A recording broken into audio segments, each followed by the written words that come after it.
Right after graduation, when I started with my first employer, I had a global responsibility. And what that meant was that I did a lot of work in Latin America and in Asia and in Europe. And as a result of that, I had an opportunity to travel a lot around the world to meet all kinds of different cultures and people. And I really enjoyed that part of my experience. I'd always thought if you do the right thing, you work hard, you don't break any of the rules, and you always try to be respectful for people, things like this don't happen to people like us.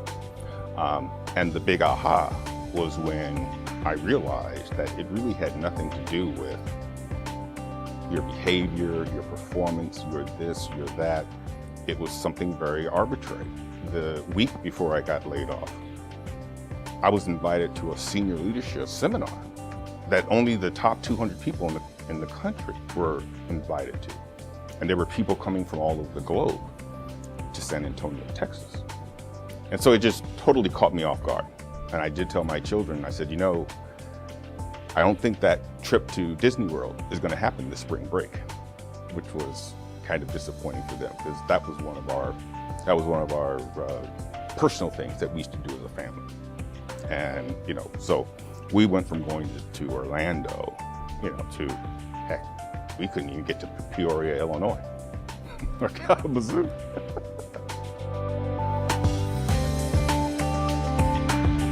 My family and I decided to relocate to Washington, D.C.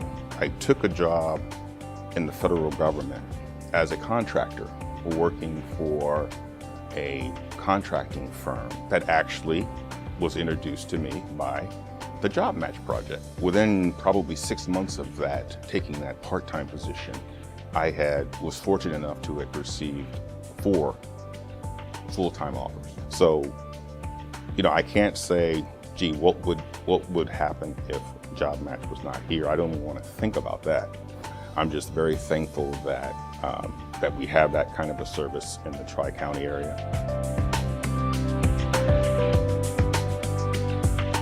There's a lot of dimensions to Job Match. It's not just it's just not a place where you submit your resumes. It's a place where you meet people and you network and you have one-on-one interviews and you practice role playing and you see yourself on video and you get exposure to people who are in a position to hire, and you have an opportunity to meet with really good, great facilitators that in many instances do this for no charge.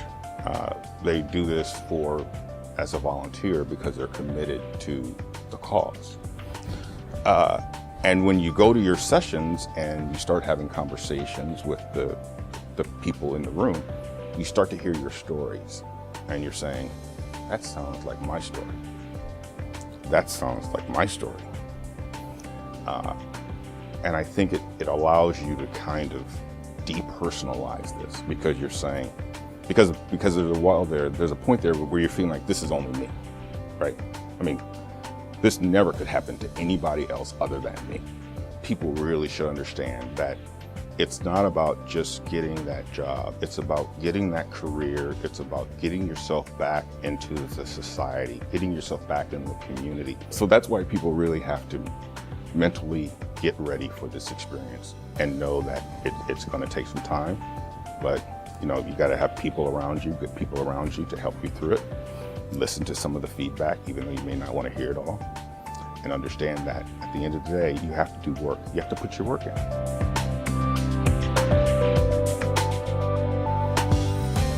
I always think things happen for a reason. And when you're going through things, you don't know why it's happening at the time. Some people call it kismet, some people call it fate. But you're saying, there was a reason why all this happened.